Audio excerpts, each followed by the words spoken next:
The answer that came back when I asked people how they changed their minds, for a lot of people, was I had to go to Israel and Palestine. I had to see with my own eyes. I went to Israel for the first time, I think, in 1992 or 3 when Angels was done in Tel Aviv. I had already begun to ask a lot of questions, and I didn't go near any of the occupied territories on that trip, but I did in subsequent trips. And you know, my politics about it have evolved. Go and stand, you know, for 6 hours in the hot sun, you know, getting to Ramallah in what is supposed to be Palestinian territory, while some 18-year-old kid dawdles over everybody's passport, and then imagine having to do that every single day of your life. There are those sort of cattle shed ramps into Gaza with the watchtowers and everything, and you saw people, a line, I took a picture of it, it was the longest line I've ever seen in my entire life, of all these, mostly men, waiting to get home, and it was clear that most of them would not get home before 11 or 12 at night because there was no way to process these people, and you just think, okay, this is normal, and it's unbearable. I went to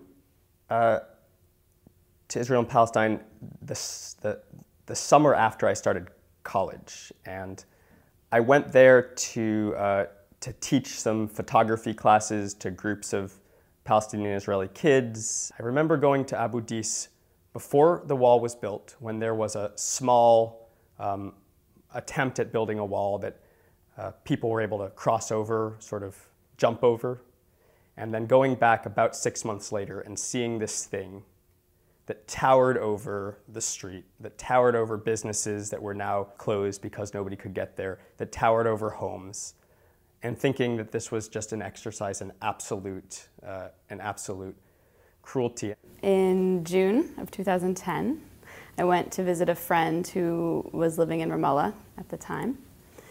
I saw some more dramatic things in Hebron, in the south of the West Bank, and at checkpoints. But in some ways, it's almost the little daily life stuff that was most affecting to me and outrageous.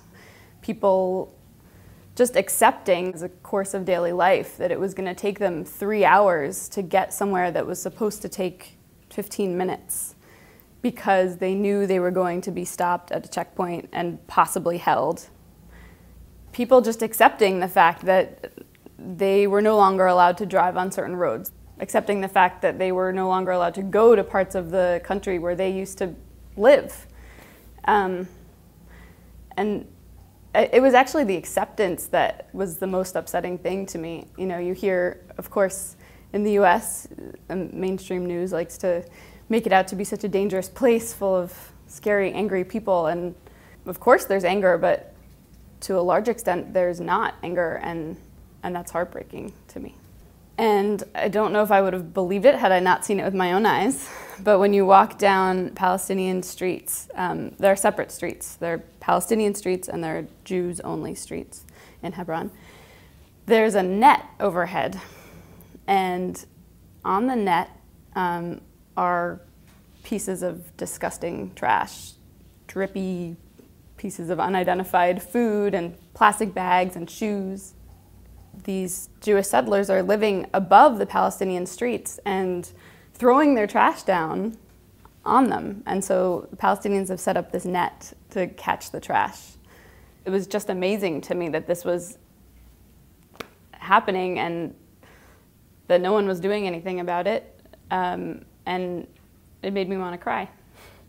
I decided to do Birthright because it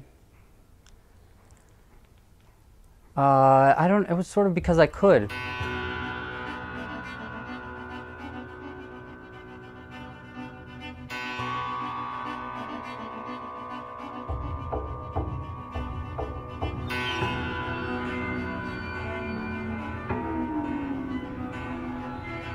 I figured that I may get like a sort of rendition of Israel that wasn't maybe accurate, and that's, you know, sort of to be expected when you go with an organization. It was only in traveling, and after Birthright was over, I spent another 2 weeks in Israel, and some of that time I spent in the West Bank. Ramallah is sort of surrounded almost on all sides by a valley, and then on the hills beyond the valley are Jewish settlements.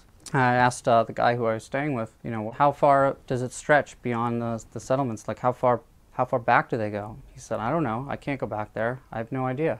Birthright was a transformative experience for me, and it left me with a really strong attachment to an idea of a Jewish future in Israel. So in that way, it accomplished its goals.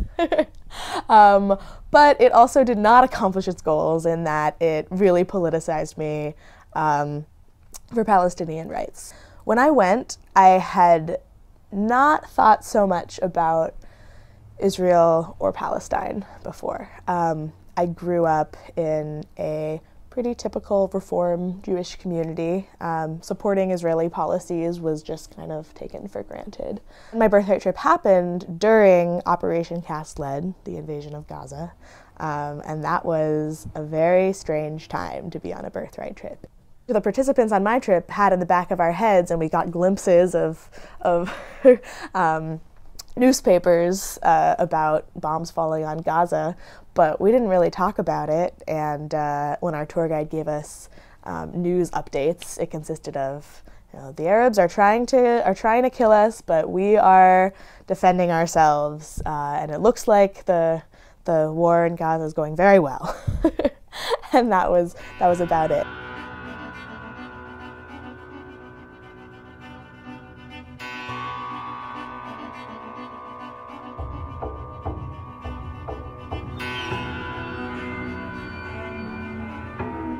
I really felt very confused to be seeing this wall. It was different than I imagined it. I think the part we looked at was more of a fence than the big wall. And I asked about, you know, the history of the building of the wall, what was there before? And our tour guide became very angry that I would be even thinking about what was there before. And we cannot talk about anti-Semitism. So we're going to be... Young Jews are being silenced on campus. I went to Brandeis University. I was not allowed to speak out about my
Are you the woman who disrupted that session?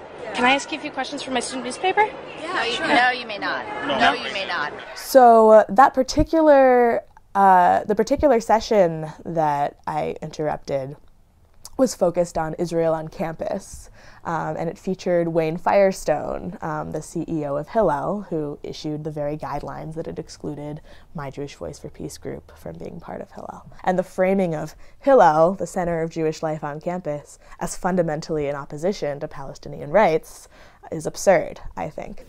And I can't imagine that wanting to honor the rights of refugees in a consistent and equal way is anti-Jewish, much less anti-Semitic.